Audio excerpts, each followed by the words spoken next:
Bienvenidos a Tecnófagos, devoradores de tecnología.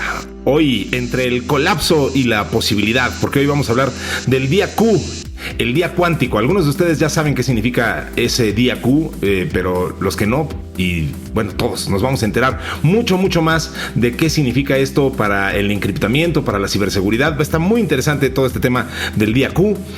Vamos a platicar de qué se fabrica en la oscuridad. Vamos a hablar de estas fábricas obscuras y bueno, y qué ocurre con ellas y qué tiene que ver con el futuro del empleo. Vamos a hablar de una nota que simplemente se llama Sin importar la distancia, y eso también tiene que ver con temas cuánticos, así que hoy vayan sacando esos libros de física cuántica y preparando su PhD. Y bueno, para no sufrir porque se va la luz, porque bueno, pues hemos estado hablando mucho de apagones en el mundo, vamos a platicar sobre ellos y también de muchos otros tópicos que tienen que ver con la luz y la oscuridad. Así que de todo eso y mucho más hablaremos hoy en Tecnófagos, devoradores de tecnología, que inicia ahora. Kio presenta el podcast de Tecnófagos, una mesa de alta especialidad servida para ti en 3 tiempos. Acompaña a Ricardo Massa y Bernardo González, 2 especialistas en masticar información tecnológica para ti. Prepárate para devorar junto a los tecnófagos todas las noticias de las innovaciones del momento. Aquí estamos, eso sí, siempre al pie del cañón y con muchas ganas de comentar todas las notas que tienen que ver con inteligencia artificial y elementos circunvecinos. Y pues me da muchísimo gusto saludarlos a todos y darles la bienvenida y agradecerles profundamente que escuchen este podcast que hacemos con mucho cariño. Pues un grupo nutrido de personas del lado de la producción. Pues ahí anda Dianita Álvarez, que se le veía por ahí por playas cristalinas, muy vacacionista ella.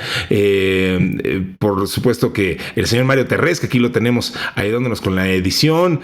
Ana Yancy, que siempre está ahí ayudándonos con la redacción de las notas.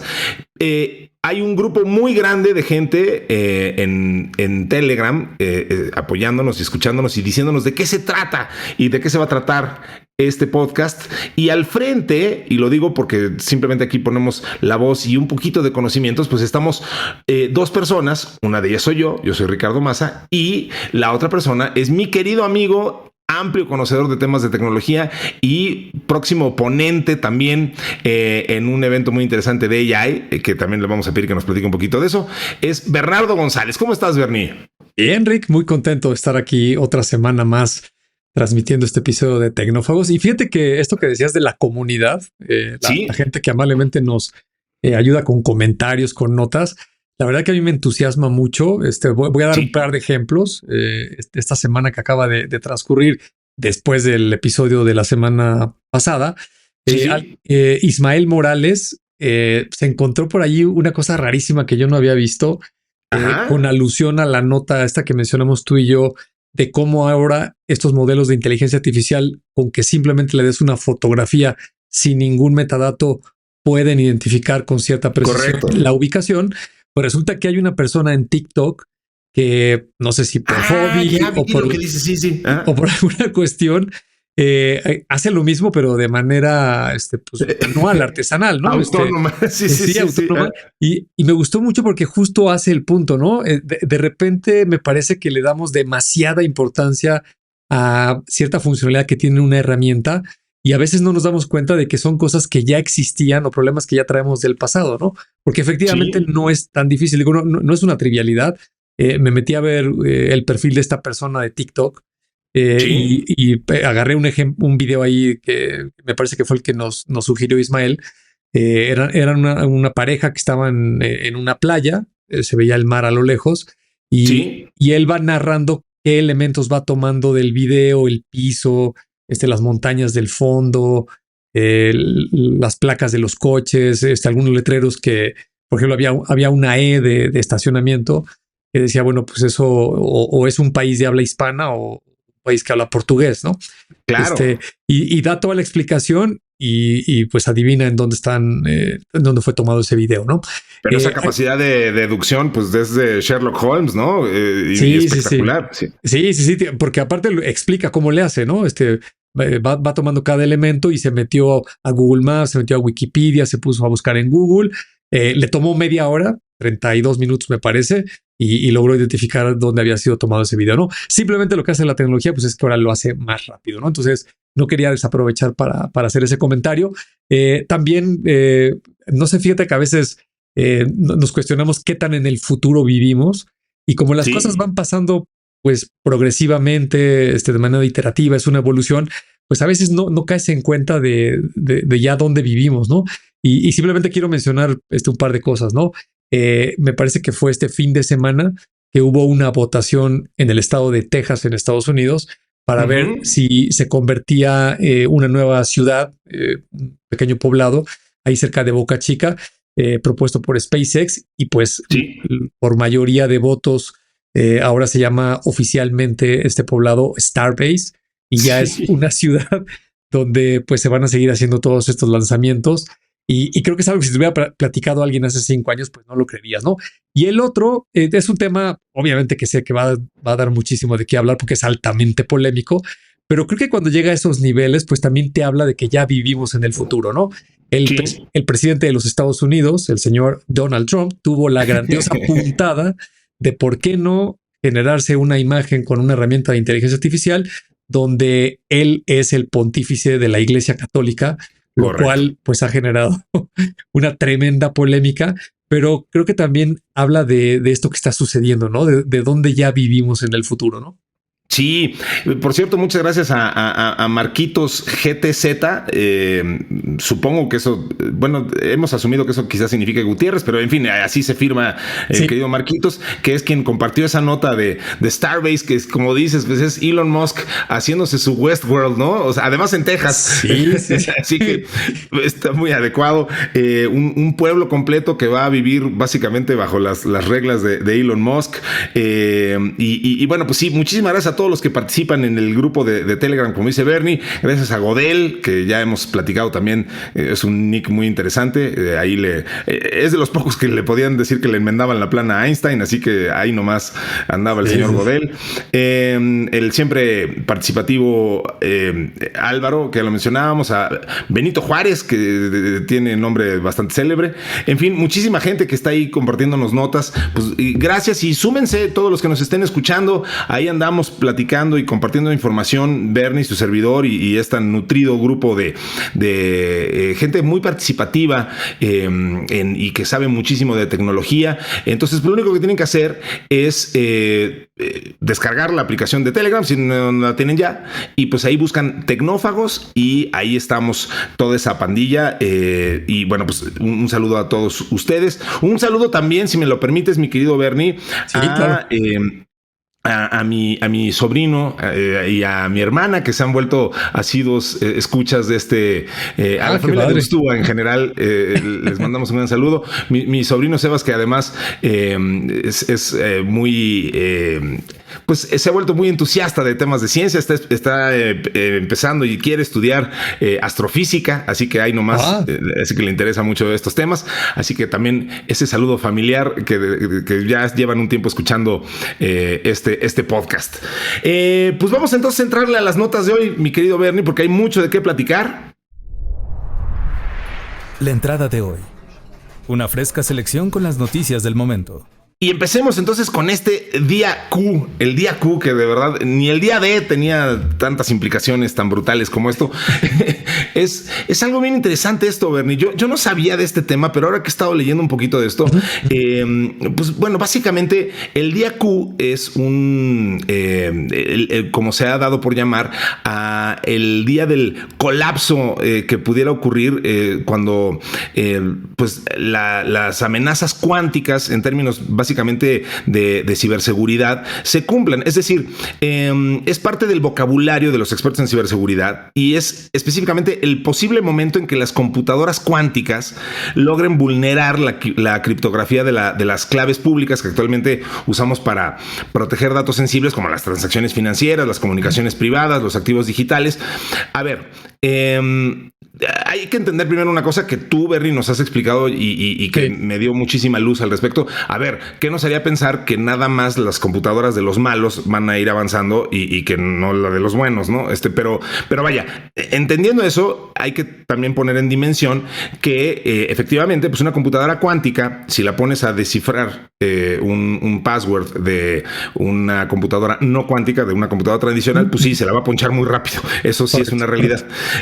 Ahora, hablemos de este estudio, esta estimación que hizo el National Institute of Standards and Technology, el NIST, y del Foro Económico Mundial, el World Economic Forum. Esta amenaza podría concretarse en un plazo de 5 años, marcando un antes y un después en la seguridad digital. Se supone que, o sea, los sistemas actuales que están basados en algoritmos como RSA o SC no están preparados para resistir su poder, lo que mencionábamos, ¿no? Entonces, bueno, ¿qué pasaría ante esto? Pues necesitamos una criptografía post-cuántica, lo que se ha dado por llamar la PQC, un conjunto de tecnologías diseñadas para resistir a ataques cuánticos, ¿no? Entonces, más que pedirte tu opinión sobre esto, Benny, porque ya me la has dicho y justo de ahí saco este comentario de que no se trata, o sea, a ver, pues vamos a seguir al parejo, buenos y malos. Te preguntaría, ¿qué tan cerca y qué tan lejos te parece que estemos realmente de algo así y qué tan preparados o no tan preparados estaríamos para esto? Porque de repente platicamos ya mucho de tecnología cuántica y de computación cuántica y ya hemos hablado, pues incluso o sea, Microsoft ya lanzó una tarjeta cuántica, pero ¿qué tan cierto es que ya vivimos en una era de computación cuántica? Pues, o sea, esto es algo que nos debe de ya estar preocupando hoy en día como una amenaza real. Sí, mira, para contestarte de la manera más rápida y simple, yo te diría que sí. El avance tecnológico que hemos estado leyendo los últimos tal vez 5 años, de cómo ha venido progresivamente haciéndose más preciso. Hay cada vez compañías más importantes. No solo es un centro de investigación por ahí perdido en Estados Unidos o en China que esté haciendo cuestiones aisladas, sino que ya hay empresas tan importantes como IBM, que tienen muchas décadas haciéndolo. Está metido Google, ahora está metido Microsoft, está metido Amazon con AWS, casi cualquier gran tecnológica que tiene la capacidad de fabricar o colaborar con las empresas que producen estos chips, tienen avances muy importantes al respecto, ¿no? Me parece que todavía no está de manera comercial disponible al grado de que pudiera caer en malas manos. Aquí estamos hablando de que el problema específicamente en términos de seguridad, todo lo que hablaste respecto a la criptografía, ahí es donde está centrado el problema, ¿no? ¿Qué pasaría si el crimen organizado, algunos hackers, tienen una computadora cuántica y son capaces de romper los códigos con los que está cifrada pues todo lo que mencionaste, ¿no? La seguridad principal. Porque solo para puntualizar, o sea, sí sería muy fácil, ¿no? Digo, yo ahorita lo asumí, pero vaya, con todo este tema que hemos platicado de cómo funciona un procesador cuántico que puede tener los dos estados al mismo tiempo y todo este tema medio místico que ya hemos platicado de la computación cuántica, sí sería muy fácil para un computador cuántico romper un código tradicional, ¿correcto? Absolutamente. Mira, hay una frase que me gusta mucho que es como la ciberseguridad, ¿no? No es un tema de si me van a hackear o no. Es más bien cuándo me van a hackear, ¿no? el riesgo siempre está ahí. Me parece que en el tema cuántico es exactamente igual. No es de si las computadoras cuánticas van a llegar a procesar grandes cantidades de información. Me parece que un hito que publicó Google es que un algoritmo que probaron ellos, que se hubiera tardado no sé cuántos millones de años, me parece que más tiempo que lo que lleva el universo, esta computadora hizo una simulación de que lo podría hacer en unos cuantos minutos. Entonces, creo que todo el mundo científico y tecnológico está de acuerdo en que las computadoras cuánticas sí van a llegar a ese punto y sí van a poder hacer procesamiento que se hubiera tardado cientos de millones de años o cientos de miles de años en unas cuantas horas o unos cuantos días, ¿no? Eso ahora, sí va a suceder. Ahora, el problema es cuándo, ¿no? No sabemos si va a pasar dentro de un mes o en un año o en 10 años, ¿no? Esa es la cuestión. Sí, a ver, tengo otra duda en ese mismo respecto. te decía, y lo hemos platicado, Microsoft lanzó una tarjeta, y perdón por el desconocimiento del tema, pero a ver, Microsoft lanza una tarjeta que me parece que se llama Majorana 1, si no estoy equivocado, que se anuncia como una tarjeta cuántica. Si yo instalo esa tarjeta en mi computadora, o sea, ¿qué tan cerca o qué tan lejos estoy verdaderamente de tener una computadora cuántica hoy en día? ¿Y qué tan cerca y qué tan lejos están los buenos y los malos de tener esa posibilidad? Si ya hablamos hoy de tarjetas cuánticas, vaya, que insisto, eso significa que ya se puede hablar de este tipo de velocidades de cómputo y estas capacidades medio sobrenaturales de las que hemos estado platicando. Mira, y lo voy a decir con mucha reserva porque yo no soy experto en temas de computación cuántica, pero lo que alcanzo a entender es que todavía está en un tema de mucha investigación y desarrollo, porque el problema de cuando haces manipulación de estos qubits a nivel cuántico es que hay un factor de error que no es tan fácil de controlar. Entonces, lo que yo entiendo es que los estudios que se han publicado son muy sofisticados y bajo ciertas condiciones es que se pueden hacer esas demostraciones. Pero donde no hemos llegado es que, como pasó en los 70s, ¿no? Que decías, oye, pues ya existe un microprocesador de una compañía como Texas Instruments o como IBM o los que sacó Intel en esa década. Y entonces si una persona lo compra, pues se puede bajar un programa de cómputo y si le entiende en ese entonces al código máquina, al código ensamblador, pues sí podía hacer un programa, ¿no? Porque había manera de adquirirlo y estaba el software y había un poco de conocimiento y alguien con muchas ganas lo podía hacer. Entiendo que en este momento es todavía muy sofisticado. No es como si, por hacer una analogía, alguien quisiera instalar un acelerador de partículas en su casa o en su fábrica o en su oficina. Pues digo, tampoco soy experto, pero me imagino que es algo muy, muy complejo, ¿no? Además de que es costoso, debe ser muy sofisticado y no es tan asequible, no está al alcance de todos. Por eso la variable de que no sabemos cuándo va a llegar el día Q. Ahora, déjame darle otro tinte que lo va a entender mucho más fácilmente todas las personas que somos profesionistas y que trabajamos en una compañía o tenemos un negocio, participamos de alguna manera en la sociedad. Ya vivimos algo muy similar hace 25 años, ¿no? Bueno, hace más tiempo porque no quiere decir que arrancó justo en el año 2000. El ruido empezó como unos 5 o 7 años antes con el famoso Y2K.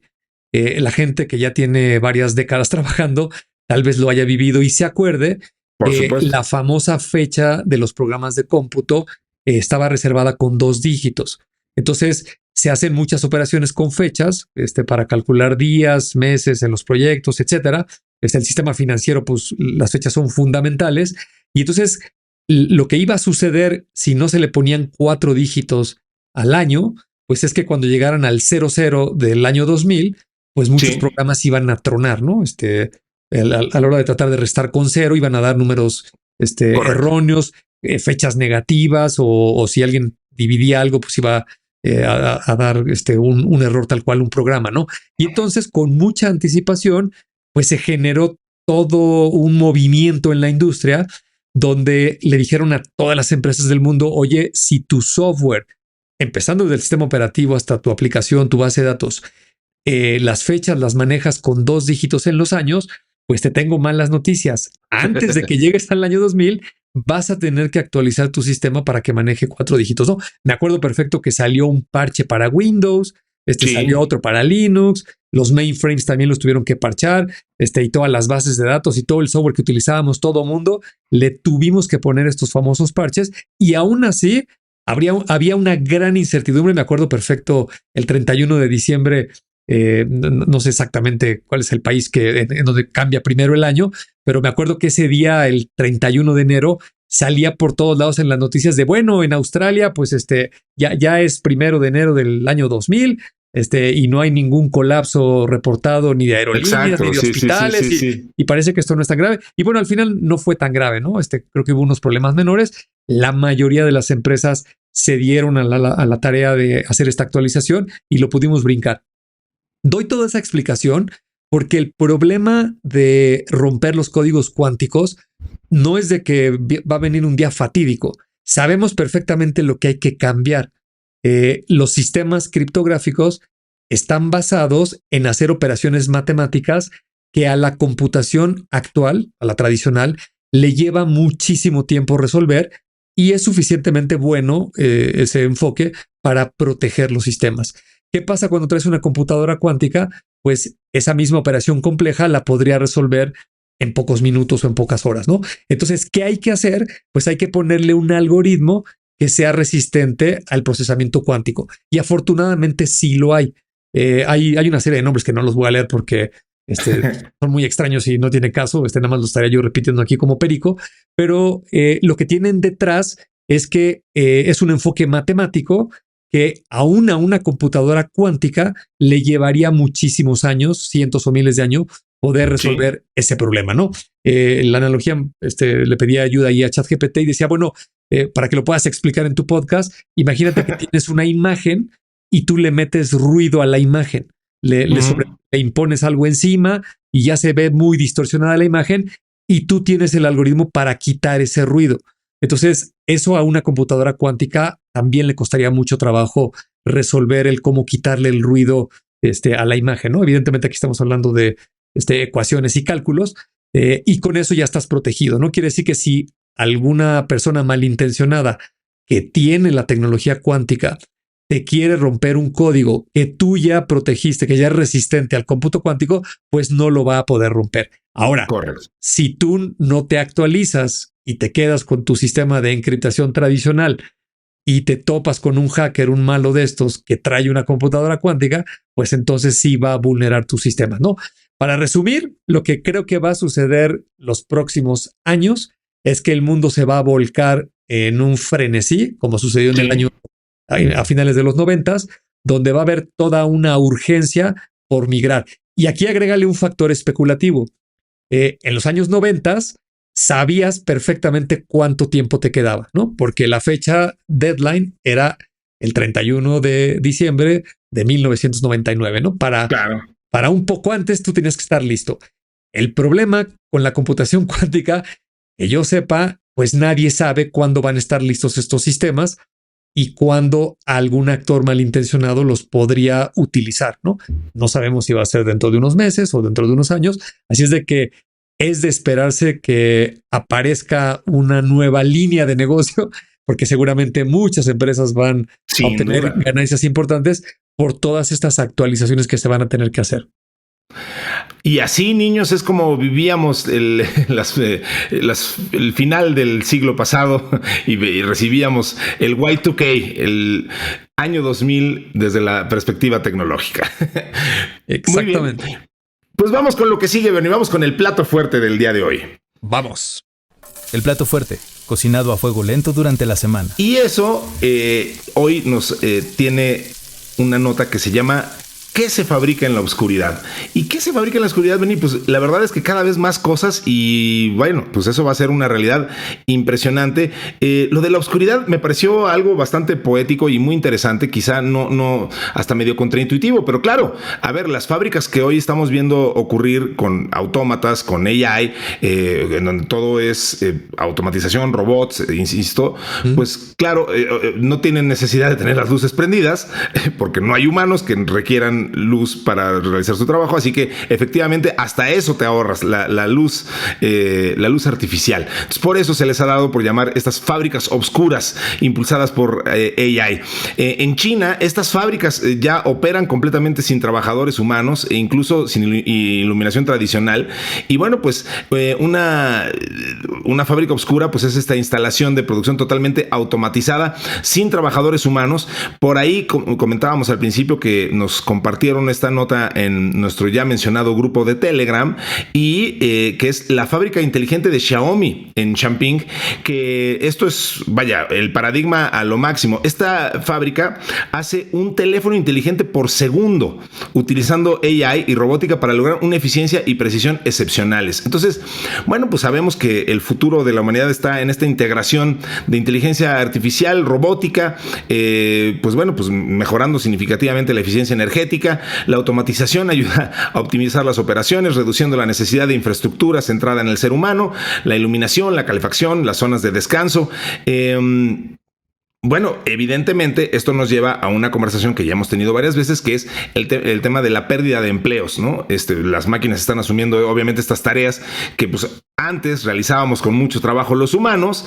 El Foro Económico Mundial dice que para 2027 se podrían perder hasta 83 millones de empleos debido a la automatización, especialmente justo en esto, ¿no? En las líneas de montaje, los almacenes, la construcción de cosas en serie. El Foro Económico Mundial también pronostica que para 2027 se crearán 69 millones de empleos nuevos en áreas como energías renovables y tecnología. Entonces, el principal reto es asegurar la transición de los trabajadores a estos nuevos puestos.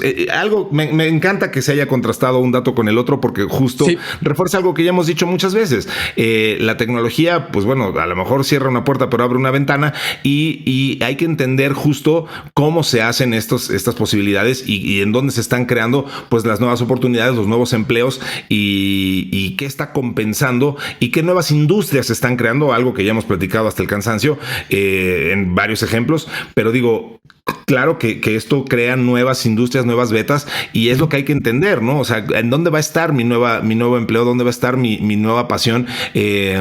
Si necesito entenderlo y futurizarlo y claro, aplicar tecnología en ello, pues sí, es muy probable que en unos cuantos años, digo, 2027, pues es ya pasado mañana, y entonces, vaya, a lo mejor sí, mi trabajo en la línea de producción en la fábrica, pues no está garantizado, pero va a haber muchos otros empleos nuevos y nuevas industrias que están creando, incluso alrededor de estas fábricas obscuras, ¿no? Sí, absolutamente. Es que mira, es un tema fascinante porque tiene muchísimos vértices o puntos desde los que los pudieras analizar, ¿no?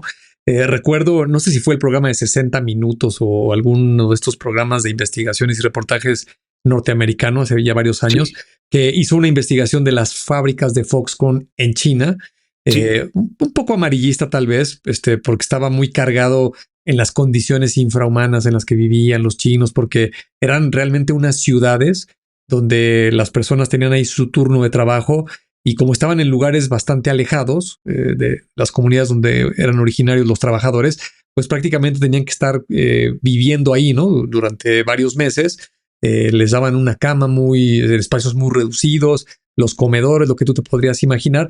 Y además el trabajo es demasiado tedioso, ¿no? Porque imagínate estar tú 8 horas haciendo una actividad repetitiva, que a lo mejor puede ser estar soldando o atornillando algo en una pantalla y te están pasando pues literalmente un dispositivo nuevo cada pocos segundos y estás haciendo lo mismo muchas veces, ¿no?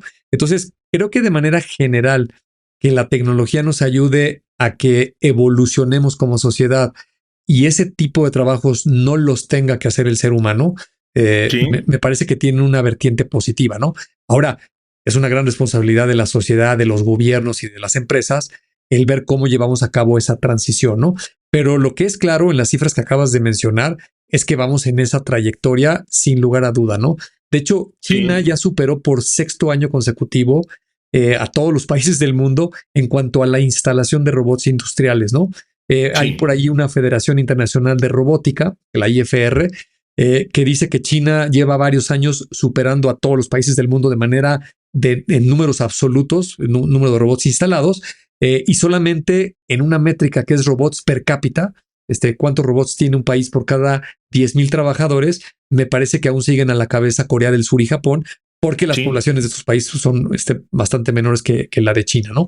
Ahora, ahondando un poco más con esto de las condiciones de las fábricas, pues tocaste unos puntos bien interesantes, ¿no? Si la fábrica no requiere luz para iluminar los espacios, no requiere ni siquiera que haya personas o muy poquitas en la instalación, pues tampoco requiere, por ejemplo, que lleves agua potable para que los humanos puedan beber o para los baños. Correcto, claro. No requieres la calefacción, lo cual te permitiría poner la fábrica a lo mejor en un lugar donde las temperaturas son muy extremas, ¿no? A lo mejor en un desierto donde hace mucho calor, algún tipo de producto que se esté fabricando, a lo mejor hace sentido ponerlo en una zona desértica calurosa, ¿no? O a lo mejor te lo llevas a uno de los polos, a un lugar donde hace muchísimo frío y lo mismo, ¿no? Podría tener ahorros muy interesantes para estas compañías que van a seguir introduciendo toda esta tecnología. Por ahí me encontré un video en YouTube, se los vamos a poner en el grupo de Telegram, donde se ve y hablan un poco de cómo es esta fábrica de Xiaomi, de cómo están todas las luces apagadas y todos estos robots están en una línea de ensamblaje llevando a cabo todo la fabricación de estos productos, ¿no? Y mientras te escuchaba, tú te acordarás de esto perfectamente.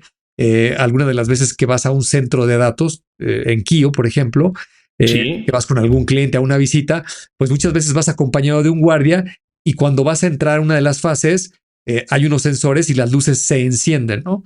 Claro. Lo cual quiere decir que en un centro de datos, si no hay nadie trabajando en la fase, que la mayor parte del tiempo no hay nadie, pues Claro. las luces se apagan, no hay necesidad de tener encendidas las luces porque no hay ningún ser humano por ahí, ¿no? Totalmente. Oye, ahorita que decías esto, me acordé que, bueno, mejor dicho, hoy me acordaba de ti porque en la comida estuve, entre otras personas, con un gran comunicador, el señor José Ramón Zavala, que tiene un programa de radio y de televisión desde hace muchísimo tiempo que se llama Autos y Más. Le mandamos un saludo. Y él me contaba, él acaba de regresar de China, fue a una expo de autos ahí en la ciudad de Shanghai. Y bueno, pues platicando de Shanghai y de Shenzhen y que anduvo por allá, me dijo algo que me recordó a conversaciones que hemos tenido, porque decía que estando en el centro de Shanghai y viendo estos edificios coordinados con estas luces LED y todas estas cosas tan espectaculares que ya hacen, y estando en Shenzhen viendo la automatización y la enorme cantidad de datos que ya manejan y el Internet of Things ya es básicamente el Internet of All Things, dice que después se fue unos días con su hija a Japón, a Tokio en particular, y dijo, bueno, hasta Tokio lo sentí ya fuera de moda, lo sentí desfasado, lo sentí anticuado, comparado con el nivel de automatización y de tecnología que ya vi en China. Y dije, bueno, claro, sí, eso supongo que sí es un fenómeno. O sea, quizás son corrientes tecnológicas diferentes y lo que me digas, pero el nivel de automatización y de control de datos y de fuerza de tecnología que tiene ya China sí es verdaderamente espectacular, ¿no? Es que me parece que ahí se interpone un fenómeno cultural, al menos en el caso de Japón, muy relevante, ¿no? La cultura del japonés no está centrada en la parte tecnológica, se enfoca muchísimo en la educación, en el respeto, en que la sociedad pues tenga los mayores estándares de vida, los más altos y que haya convivencia entre la gente. Y claro, a lo largo de las últimas décadas pues se han apoyado en tecnología. Y si no has ido a China y primero visitas Japón, pues te va a parecer bastante adelantado. Cuando visitas China, me parece que esos principios o esos valores, no digo que no existan, pero sin lugar a duda no están al nivel de Japón. Y entonces eso combinado con un gobierno autocrático, está muy enfocado en el desarrollo económico y tecnológico, pues hace que las cosas vayan a otra velocidad, ¿no? Totalmente. Yo cuando fui a China fue en 2018, ya hace 7 años. Una de las cosas que más me impresionó cuando iba en un tren bala moviéndome de una ciudad a otra es la cantidad de construcciones que veía yo al lado de la vía del tren, ¿no? Sí. Por todos lados hacían edificios y edificios y edificios y parecía eso interminable, ¿no? Sí. Y le pregunté a una persona y me decía, es que así es China. China está construyendo infraestructura por todos lados de todo tipo. No solamente con la tecnología y las fábricas, sino visitas cualquier ciudad y te das cuenta de esa velocidad que traen con el desarrollo tecnológico, ¿no? Creo que el comentario va mucho por ahí, ¿no? Totalmente. Muy bien, pues vamos entonces a nuestra siguiente nota, si no dispones otra cosa. Vamos, es una nota súper interesante. Súper interesante, porque vamos a hablar ni más ni menos que de teletransportación. Esta nota se llama Sin importar la distancia y efectivamente tiene que ver con un fenómeno que hasta donde yo sé, y sé muy poco, pero me gusta el tema y algo le hemos leído y algo hemos platicado, es un fenómeno que todavía no entendemos como humanidad. Las mentes más avanzadas de la ciencia no, y en particular de la física y la física cuántica, no han terminado de entender. Sabemos que existe, no sabemos por qué existe ni cómo ocurre, que es el entrelazamiento cuántico, este fenómeno que se da en la mecánica cuántica, donde dos partículas que interactuaron en el pasado quedan correlacionadas de alguna forma, que, bueno, pues el cambio de propiedades de una, propiedades se refiere como a cómo está girando el spin o la polarización, afecta el estado de la otra en forma automática. Incluso sin importar la distancia entre ellas. Entonces, una vez que ya se entrelazaron, las puedes separar incluso por distancias gigantescas, y si sigues modificando una, vas a modificar a la otra. Y insisto, alguien que sepa de física que me corrija, pero hasta donde sé, no entendemos muy bien por qué ocurre ese fenómeno ni cómo ocurre. Incluso, ya lo he comentado en este podcast, al parecer hay intrínsecas algunas cosas tan brutales como romper las reglas de la física, porque he leído casos en donde se han separado estas partículas a una distancia mayor a la que viajaría la luz en un segundo, y se ha podido evaluar que las partículas se siguen afectando en un tiempo menor. Entonces, de alguna forma, lo que sea que provoca ese afectamiento viaja a una velocidad mayor que la luz, lo cual está prohibido, como se sabe, por las leyes de Einstein. Entonces, es un fenómeno fascinante, loquísimo, y bueno, pues utilizando este fenómeno, pues estamos ahora hablando de teletransportación cuántica de información. No es necesario enviar información a través de máquinas cuánticas. Los científicos están tratando de teletransportarla utilizando justo este entrelazamiento cuántico. Entonces, ¿de qué estamos hablando? Se permite enviar información cuántica contenida en un qubit, esta unidad de la computación cuántica, sin necesidad de enviar físicamente el qubit. No debe confundirse con la teletransportación popular de Star Trek. O sea, esto es simplemente teletransportar información y bueno, enviar este qubit, y digamos, simplificándolo ilustrativamente, pues se imagina que si una partícula dice arriba, la otra a metros o kilómetros de distancia dirá lo mismo. Como decíamos, en diciembre de 2024, un equipo de la Universidad de Northwestern en Estados Unidos consiguió teletransportar información entre dos fotones entrelazados y distanciados por 30 kilómetros, utilizando una red de fibra óptica ya establecida en una ciudad de Alemania. En aquel experimento, la transmisión de información contenida en el qubit no fue perfecta. El estudio reportó una diferencia de 10% con respecto al dato original. Unos meses después, un equipo de la Universidad de Oxford anunció que fue capaz de enviar el primer algoritmo entre dos computadoras cuánticas separadas utilizando el principio de entrelazamiento cuántico y nodos de procesamiento conectados por fibra óptica. Aquí los qubits tampoco viajaron de una computadora a otra. Los sistemas internos de las máquinas compartieron información inalámbricamente. Híjole, digo, me fascina esto. No, seguramente estoy cometiendo una gran cantidad de errores y de suposiciones erróneas, pero me reconforto en el hecho de que nadie le entiende realmente a la física cuántica. Yo te voy a ayudar confundiéndote aún más. Venga, me encanta. Te lo agradezco mucho. Y fíjate, déjame compartirle a todos nuestros amigos y también a ti. Estuve yo creo que cerca de una hora 40 minutos, teniendo una conversación muy intensa. Yo le escribía preguntas a ChatGPT respecto a esta nota, ¿no? Y fue justo algo que ahorita dijiste extremadamente rápido. Yo lo leí como 3 veces y me empezó a surgir una gran duda, ¿no? Sí. Lo primero que explicaste es lo mismitito que yo entendía. Yo decía, oye, pues no sé cómo se entrelazan dos partículas, ya quedaron unidas, luego te llevas una... la analogía que yo le hice a ChatGPT para que me explicara, le dije, oye, las entrelacé aquí en la Tierra y una de las partículas la subí a una nave espacial y la llevé a Marte, ¿no? Es más, te voy a dar los detalles de mi analogía. Le dije, oye, mira, tengo una caja como la de Schrödinger y le metí una canica, ¿no? La caja tiene una canica dentro. Y para hacer un ejemplo no tan sofisticado, la canica solo puede tener 3 colores, ¿no? Me acordé del RGB y entonces dije, pues rojo, verde y azul, ¿no? Esos son los únicos 3 valores que puede tener la canica, ¿no? Así como los estados cuánticos. Entonces tengo 2 cajas, cada caja tiene una canica y podría tener uno de esos 3 colores cada canica, ¿no? El problema es que la caja está cerrada y ya sabemos, lo hemos explicado aquí tú y yo muchas veces, lo que sí alcanzamos a entender de la física cuántica es que si haces una observación, pues de repente vas a ver que la canica es roja, ¿no? No quiere decir que la canica sea roja, sino simplemente esa observación la viste roja. La vuelves a cerrar y la vuelves a abrir y te podría volver a aparecer roja N veces o ahora puede aparecer azul. Y lo que sucede es que en la física cuántica, esos 3 estados, esos 3 colores, los tiene todo el tiempo la canica, ¿no? Que es el estado de los electrones. Todo el tiempo es verde, azul y roja. Y simplemente cuando tú la observas, físicamente, en la física le llaman colapso, ¿no? La partícula colapsa y entonces por eso la ves de ese color, ¿no? Un color fijo. Entonces le dije, mira, para no meternos en complicaciones, tengo mis 2 cajas, mis 2 canicas, subo una caja con la canica a una nave espacial, me la llevo a Marte y la dejo allá. Entonces, explícame esto. Si yo abro la caja aquí en la Tierra y la canica es roja, ¿quiere decir que la canica allá en Marte también es roja si alguien la abre allá?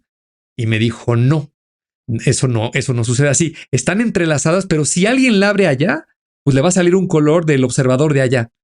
Le dije, oye, entonces lo que no entiendo de esta nota, si están entrelazadas a distancia y mágicamente o instantáneamente, más allá de la velocidad de la luz, están sincronizadas, ¿por qué necesito ese medio de teletransporte? ¿No? ¿Por qué en este experimento que acabas tú de mencionar, por qué hay una fibra de por medio? Y tú dijiste, por medio de una fibra óptica mandaron un algoritmo para verificar el entrelazamiento, ¿no? Le dije, pues entonces es una tomada de pelo esto, porque algo estás mandando para allá para poderla sincronizar. Entonces, lo que creo haber entendido de toda la explicación, porque empieza a usar términos muy sofisticados que, como mis conocimientos de la física y peor cuántico son extremadamente pobres, me dice, mira, para hacer tu analogía de las 2 cajas, en realidad necesitas una tercer caja, ¿no? Y esa caja es el equivalente al algoritmo que tú leíste ahorita en la nota, ¿vale? Y entonces, ese algoritmo, digamos que es como una receta para que tú hagas que la caja que yo tengo aquí en la Tierra colapse en un color que yo quiero, ¿vale? Vamos a suponer que yo quiero que sea verde la canica. Entonces, tomo otra caja, una tercer caja, tiene una receta, algo especial, que me va a asegurar que la partícula colapse en verde. Y entonces, cuando la partícula colapse en verde, esa receta es la que voy a mandar por algún medio. Me decía, bueno, si está en Marte, la otra caja, pues lo más seguro es que tengas que mandar esa receta por una onda de radio. Se va a tardar algunos minutos en llegar a Marte y la persona que reciba esa receta le va a aplicar esa receta a la caja que está allá para que la partícula que está en la caja de allá también colapse en verde. Entonces, yo le decía, bueno, pues en mi ejemplo es muy sencillo, ¿no? A lo mejor pesa más la receta que el color verde de la caja, ¿no? Y me decía, bueno, en ese ejemplo sí, pero a lo mejor estás hablando de una gran cantidad de datos que están almacenados en qubits de manera cuántica, pues el algoritmo en comparación de la gran cantidad de información que tienes es muy pequeñito y lo único que necesitas tú es mandarle la información de cómo hacer que colapse la caja que está en Marte, ¿no? Entonces, conclusión para mí, lo que acabo de creer entender después de haber hablado hora y media con ChatGPT es que el entrelazamiento no es por generación espontánea, no es de que no hay nada y mágicamente se sincronizan. Sí requieren de algo que haga que la otra partícula colapse. Pero eso es muy pequeñito en comparación de pues, la cantidad de qubits que tú puedas instalar una vez que entrelazas, digamos, 2 sets de elementos. No, yo me estaba imaginando al principio un disco duro, ¿no? Dijo, oye, pues imagínate, sería padrísimo que yo tenga un disco duro, por ejemplo, con 100 terabytes de información y al lado entrelazo cuánticamente otro disco duro que está vacío, está limpio. Y como ya están entrelazados, pues cada vez que yo le escriba o le modifique información al disco original, pues mágicamente se va a actualizar el otro, ¿no? Y eso creo haber entendido que no es así. Sí necesitas transportar el algoritmo que hace que colapse, y subrayo colapse porque no alcanzo a entender qué diablo significa eso. Pero bueno, cualquier cosa que signifique colapsar cuánticamente es como una receta que se la tienes que aplicar para que entonces sí todos los qubits de aquel lado se puedan colocar de la manera que los tienes en la caja original, ¿no? Entonces... Bueno, sí, es lo malo de ir entendiendo cada vez más las cosas que les vas quitando la magia, ¿no? pero justo me hace muchísimo sentido y le da un poco de paz a mi espíritu esto que acabas de explicar, porque efectivamente ya suena muchísimo menos mágico y mucho más aterrizado a las leyes de la física como las entendemos. Digo, me acabas de recordar que justo la primerita cosa que supe sobre física cuántica es el famoso experimento de las partículas, el double slit slit, este experimento de que por qué se comportaban de forma diferente cuando estaban siendo observadas, cuando no. El double slit, no sé cómo se traduzca, pero es cuando haces pasar partículas por una cosa que tiene dos slits, dos líneas. Rejillas. Dos rejillas de doble rejilla, y que cuando no está siendo observada pasaba por una forma y luego cuando sí estaba siendo observada era de otra forma. Y yo me pasé años pensando, bueno, pero ¿qué es esto? O sea, esto es magia. ¿Cómo que la partícula sabe que está siendo observada y entonces se comporta diferente cuando la observas y cuando no? Hasta que alguien hace poquito me explicó, no, a ver, no es que sea magia. Lo que pasa es que para que tú observes la partícula, pues necesitas echarle luz. Y entonces en el momento en el que la iluminas, pues entonces estás interfiriendo con la partícula y eso es lo que hace que se comporte diferente. Y dije, mira, ya, por fin entendí un poquito más. Me acaba de pasar un poquito lo mismo con lo que hiciste ahorita con esta explicación. Sí, ese es justo el concepto de la superposición, ¿no?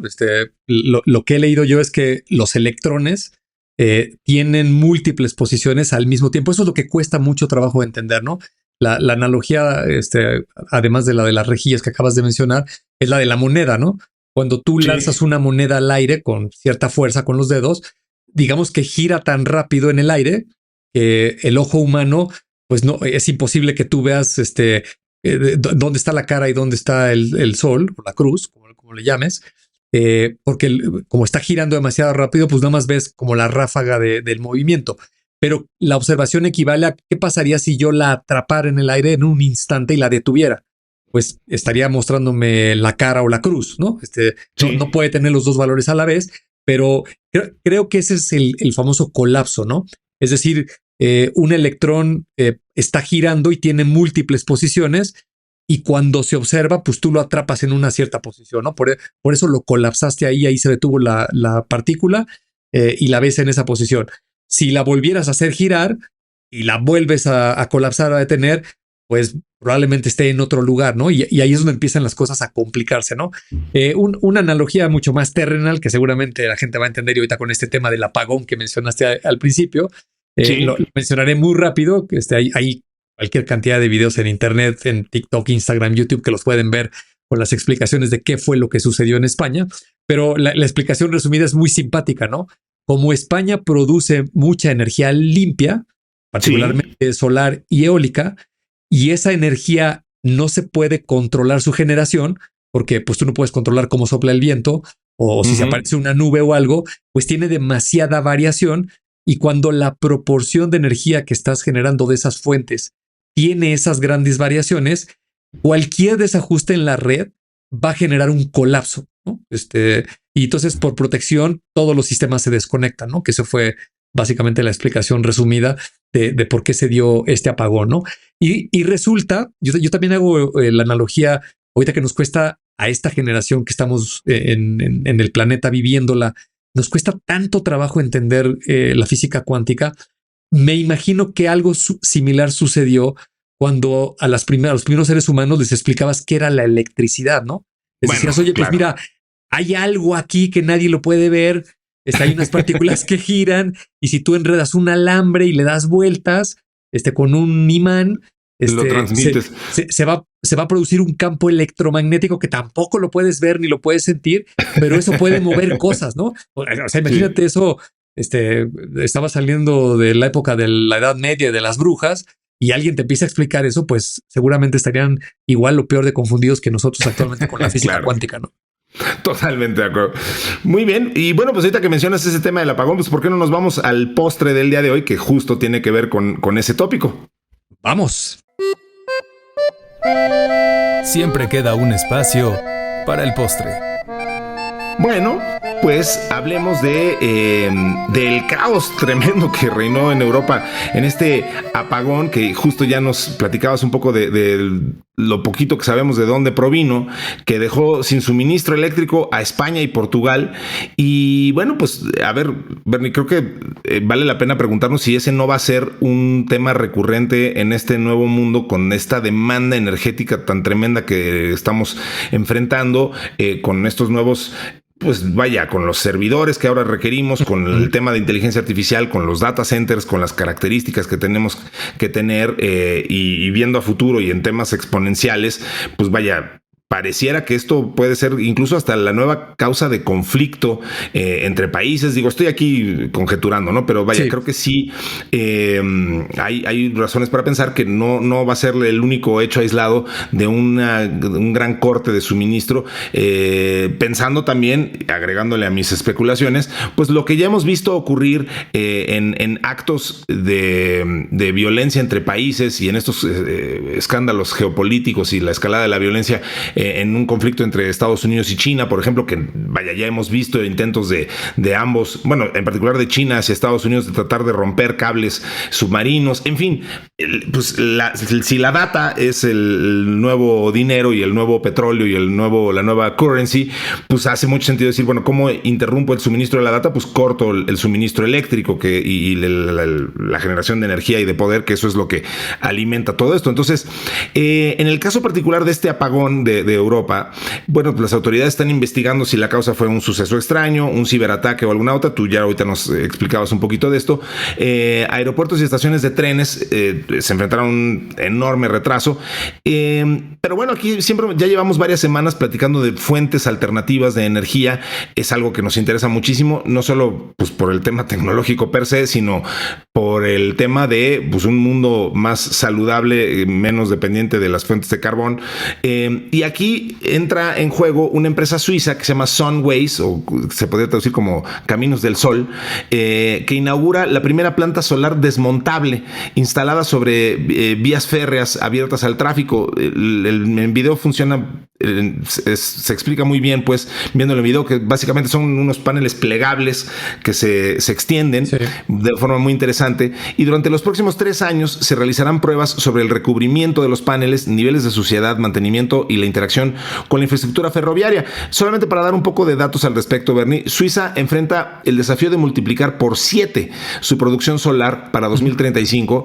Tienen una meta de casi 28 terawatts anuales. Sin embargo, la disponibilidad de grandes superficies para nuevas plantas solares obviamente es muy limitada. Este proyecto ofrece una solución bastante eficiente y aprovechable, utilizando los 5,000 kilómetros de vías férreas de Suiza como espacio productivo, sin comprometer otros usos del suelo. El aprovechamiento de las vías ferroviarias permitiría generar hasta 1 terawatt por año, equivalente al consumo de 300,000 hogares, cubrir aproximadamente el 30% de las necesidades eléctricas del transporte público suizo, evitar la emisión de unas 200,000 toneladas, fíjate qué importante, 200,000 toneladas de CO2 cada año, y contribuir con un 3% a la meta nacional de generación solar. Entonces, aquí estamos hablando de 48 paneles solares de 385 watts cada uno, potencia total instalada de 18 kilowatts, producción anual estimada de 16,000 kilowatts y una conexión a la red eléctrica pública a 500 metros del sitio. Entonces, bien interesante este proyecto. Esto ha despertado el interés de países como Francia, Bélgica, Israel, Indonesia y Corea del Sur.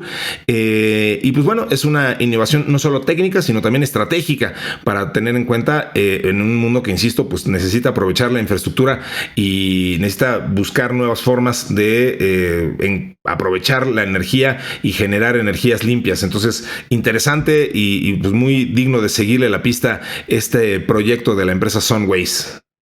Sí, absolutamente. Fíjate, me estoy acordando que una de las predicciones de Ray Kurzweil, si no mal recuerdo, el año es 2029, cuando él dice que el mundo va a ser autosuficiente en requerimientos energéticos solamente tomando energías provenientes del sol, ¿no? Por todos los paneles que se van a instalar. Y esta idea de las vías férreas de los trenes en Suiza, pues es muy interesante, ¿no? Todavía hay problemas que resolver. Vi por ahí algunas notas. Por ejemplo, en Suiza hay algunos meses que el invierno es fuerte y hay nevadas. Entonces, pues habría que ver cómo limpiar esos paneles, porque si los cubres de nieve, pues entonces ya no podrían captar sol, ¿no? También la propia suciedad de los trenes, el polvo, cuando llueva, pues van a levantar tierra y se puede hacer lodo y los pueden tapar. Pero pues a lo mejor inventan algo que el propio tren en su paso los puede estar limpiando, y es un espacio que está ocupado hoy por las vías férreas que se podría reutilizar para estar generando energía, ¿no? Y de esa manera me parece que los siguientes años vamos a ver la aplicación de muchos de estos paneles solares en muchos otros lugares más allá de los techos, ¿no? De los tejados. Ahora ya empieza a ver en ventanas, en fachadas de edificios, en balcones, en barandales, obviamente algunos vehículos también, algunos barcos, etcétera. Es probable que les pongan más de estos paneles y probablemente lleguemos a esa generación de la que estamos hablando, ¿no? Y volviendo un poco al apagón de España en Europa, Sí. me parece que son esos problemas que la propia tecnología te ayuda a resolver algo, pero el ser humano pues tal vez no alcanza a entender todo o subestima algunos aspectos. Una de las cosas que yo aprendí leyendo de las causas del apagón, no sé si nuestros amigos lo compartan, pero yo no tenía la menor idea de que en una ciudad la red eléctrica tiene que estar forzosamente equilibrada. Es decir, Sí. la demanda que están jalando de la red eléctrica, pues las casas, las oficinas, las fábricas, tiene que ser exactamente igual a la cantidad de energía eléctrica que está inyectando la subestación del otro lado, ¿no? Ok. Ese dato yo no lo tenía. Yo pensaba que pues, tú ibas requiriendo más energía y pues ahí estaba la energía como guardada, ¿no? Como en una pila, como en tu casa, ¿no? Sí. La pila de tu teléfono, pues, si tu teléfono está apagado, no apagado de que lo apagues por completo, sino está el protector de pantalla y no tienes nada encendido en el screen, pues el consumo eléctrico es muy bajo, ¿no? De la batería. Sí. Si despiertas tu teléfono y te pones a ver un video, pues vas a empezar a consumir la batería de una manera más acelerada. O si te pones a jugar un videojuego que jale muchos recursos de CPU, memoria, pues vas a consumir todavía más la batería. Pero como que siempre tienes esa idea de que ahí hay una reserva, no es como la gasolina del coche, ¿no? Si el coche está apagado, pues no tendría por qué evaporarse la gasolina, ¿no? En el momento que yo lo enciendo, pues empiezo a consumir combustible. Y resulta Correcto. que no, que las redes eléctricas no funcionan así. Y justo el problema de España fue ese, digamos que se confiaron en que la generación tradicional, por ejemplo, las plantas hidroeléctricas, las de combustible, los combustibles fósiles, pues si la demanda baja, ellos lo que hacen es que reducen la producción. O sea, es como le bajan al acelerador, digamos un motor de diésel que está quemando el combustible para generar electricidad, pues le bajan la velocidad porque hay menos requerimiento eléctrico, ¿no? Por ejemplo, en la madrugada. Y si durante el día empieza a hacer calor y la gente empieza a jalar mucha luz eléctrica, pues ellos le pisan el acelerador y van inyectando más energía, ¿no? Al usar estas energías renovables, como la eólica y la solar, que no tenían ese mecanismo, entiendo que sí se les puede poner un mecanismo para sincronizarla y regularla, pero no lo tenían. Pues resulta que como era tan grande la cantidad de energía que se estaba produciendo de esas fuentes, cuando vino una inestabilidad en la red eléctrica, estas fuentes de energía no la pudieron sincronizar y entonces vino una sobrecarga de energía eléctrica sobre la red y todos los sistemas que consumen energía eléctrica les llega una carga demasiada alta que no pueden colocar en las casas y en las oficinas. Y entonces la manera de protegerse es me desconecto de la red, ¿no? ¿Por qué? Porque si no me vas a generar, me vas a quemar aquí todos los cables y los sistemas porque va a llegar demasiada energía que no puedo consumir, ¿no? Y por esa razón se empezaron a desconectar como fichas de dominó, un efecto en cascada, pues prácticamente todas las subestaciones eléctricas principalmente de España, un poco en Portugal y un poco en Francia, ¿no? Les dio una descompensación, como quien dice. Exactamente, el sistema tiene que estar en perfecto equilibrio, ¿no? Hablan de el porcentaje y es de decimales, o sea, tiene que estar casi a la perfección lo que está consumiendo la red eléctrica con lo que tú le estás inyectando. Y aparte tiene que estar sincronizado, ¿no? Ese entiendo yo que fue el problema de fondo, ¿no? Creo que es una gran lección y lo que va a pasar hacia adelante es que principalmente los gobiernos y los generadores de energía eléctrica que utilizan estas fuentes renovables le van a tener que poner estos mecanismos y ya no confiarse solamente a la generación tradicional, porque lo que le pasó a España, no tengo el dato exacto, pero me parece que en el momento del problema, entre un 60 y un 70% de la energía que estaba generando España provenía de estas dos fuentes, solares y eólicas. Y esas energías no tenían este control. Entonces, la red española estaba confiada en que las variaciones las amortiguaban las hidroeléctricas, las plantas de combustóleo. Allí le frenaban un poquito, pero cuando viene un colapso, una desestabilización, pues no fue suficiente. Por más que pararan aquellas otras generaciones de energía eléctrica, de todas maneras vino una gran abundancia de energía eléctrica, una gran descarga, y por protección todos se desconectaron, ¿no? Wow, qué interesante, no tenía ni idea de eso, pero bueno, pues qué dramáticos van a ser los cambios que vamos a estar viendo en todas las industrias en los siguientes meses y años, porque pues de verdad que todos estamos aprendiendo a hacer estos nuevos consumos de datos, estos nuevos, pues esta nueva realidad en la que nos estamos enfrentando. Entonces, vaya que tenemos que estar entendiéndole cada vez más. Bueno, Bernie, ya se nos acabó el tiempo, pero yo le quiero recordar a la gente que si quieren ver a los tecnófagos en acción, particularmente al señor Bernardo González, pues lo tendremos esta semana. Estamos grabando hoy lunes 5 de mayo y el 7 y 8 de mayo, si no me equivoco, estarás en AI Pioneers, por ahí dando una plática en este evento de inteligencia artificial que va a estar muy, muy interesante. Yo también voy a estar ahí. Yo nomás me voy a estar encargando de vaciar los ceniceros y servir refrescos cuando haga falta. Pero pero claro que ahí voy a estar con mucho gusto para también echarle muchas porras a mi querido Bernie y viendo estas pláticas que de verdad van a ser muy, muy interesantes. Eso va a ser, insisto, 7 y 8 de mayo en el lunario del Auditorio Nacional y en el Campo Marte, que está ahí justo enfrentito. Y también aprovecho para comentarles que andaremos también, Bernie y su servidor, del 17 al 19 de junio de 2025 en el Centro Banamex de la Ciudad de México, en el Electronics Home México, que lo mencionábamos la semana pasada, un evento bien interesante, una feria enfocada en el mercado nacional para expositores nacionales y globales, dedicado al sector de electrónica de consumo. Es un evento que ya lleva mucho tiempo realizándose en Brasil y ahora se hace por primera vez aquí en nuestro país. Entonces, bueno, pues ahí va a haber además muchos eventos aledaños, la Latin American Electronics, el pabellón internacional enfocado en proveedores para cadena de suministro y desarrollo de productos y corporaciones que quieran desarrollar sus propias marcas. Así que ahí la entrada es libre, así que pues vayan, y si ustedes tienen una empresa o algo así relacionado con la electrónica, pues acérquense a Electronics Home México para ver cómo pueden tener una presencia en este evento, que la verdad va a estar bien, bien, bien interesante. E insisto, pues ahí andaremos estos servidores y amigos de ustedes. Por lo demás, Bernie, pues quiero agradecerle a Mario Terrés en la edición, a Nayansin Romero en la redacción y a Diana Álvarez en la producción. Y pues ya nos andamos yendo, a reserva de lo que tú quieras comentar también, mi querido Bernie. No, nada más quería hacer una acotación porque claro que has participado en el evento, al menos en este de NIDE de Pioneers, con toda la parte de la mercadotecnia y el concepto del evento ahí con Gustavo Barcia. A quien le mandamos un gran saludo, como siempre. Un saludo, quien es el líder ahí del equipo de NIDE Education. Y entiendo yo que tú has estado ahí colaborando con ellos para hacer posible todo este evento, ¿no? Yo estaré dando 2 charlas, como lo mencionaste. Las 2 son el miércoles 7 de mayo. Okay.